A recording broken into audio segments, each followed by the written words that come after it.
নমস্কার বন্ধুরা, আমি দীপান্বিতা। এই দীপান্বিতাস কিচেনে সবাইকে সুস্বাগতম। গরমকালে ফলের কথা মনে পড়লে ফলের রাজা আমের কথা সবার প্রথমে মনে আসে।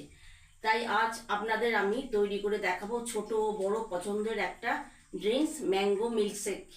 ঘরে থাকা উপকরণ দিয়ে মাত্র 2-3 মিনিটের মধ্যে বানিয়ে নেওয়া যায় এই ম্যাঙ্গো শেক। তাহলে দেখে নেওয়া যাক আজকের এই রেসিপিটি। ম্যাঙ্গো শেক বানানোর জন্য প্রথমে আমি দুটো আম নিয়েছি। এই আম দুটোকে ভালো করে ধুয়ে খোসা ছাড়িয়ে এরকম দু টুকরো করে নিয়েছি। এই টুকরো করা আমগুলোকে আমি প্রথমে মিক্সার গ্রাইন্ডারে দিয়ে দিলাম।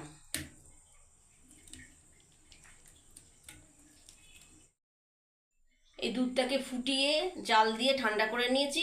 এই দুধটাকে এর মধ্যে দিয়ে দেবো। এর মধ্যে দিয়ে দিলাম। এই দুধের পরিমাণটা হচ্ছে 250 ml। তারপরে এর মধ্যে 2 টেবিল স্পুন চিনি দিলাম। চিনিটা আপনার নিজের স্বাদ অনুযায়ী দেবেন। আর দিলাম কিছুটা গুঁড়ো করা ছোট এলাচ।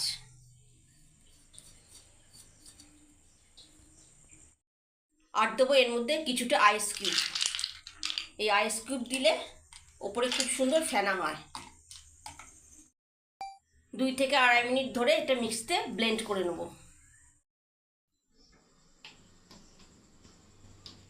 দেখুন 2 থেকে 2.5 মিনিট ধরে আমি মিক্সিতে ব্লেন্ড করে নিলাম। কি সুন্দর ব্লেন্ড হয়ে গেছে। ম্যাঙ্গো শেক এবার আমার রেডি। এবার আমি দুটো গ্লাসে সার্ভ করে নিয়েছি। এবার কিছুটা আমন্ড বাদাম কুচি আর পুদিনা পাতা দিয়ে গার্নিশিং করে নেব।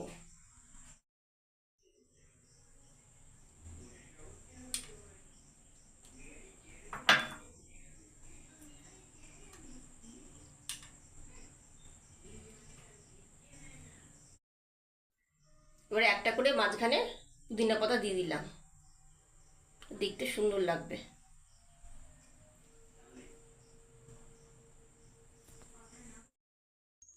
আমার এক্সট্রা একটু বেঁচে গেছে, এটা আমি টেস্ট করে একটু দেখছি। এটা দারুণ হয়েছে। আপনারা এটা বাড়িতে অবশ্যই ট্রাই করে দেখবেন। তাহলে দর্শক বন্ধুরা দেখলেন আমি কত সহজেই ম্যাঙ্গো মিল্কশেক তৈরি করে ফেললাম। গরমকালে এটা নিজেরাই বানিয়ে খান, অতিথি এলে তাদেরকেও এটা পরিবেশন করুন। আশা করি আমার এই রেসিপিটা আপনাদের ভালো লেগেছে। রেসিপিটা ভালো লাগলে অবশ্যই লাইক করবেন, আপনাদের ফ্রেন্ডস ও ফ্যামিলির সাথে রেসিপিটি শেয়ার করতে পারেন, আর কমেন্ট করে আপনাদের মতামত জানাবেন। আর সাবস্ক্রাইব করতে ভুলবেন না। Thank you so much for watching this video.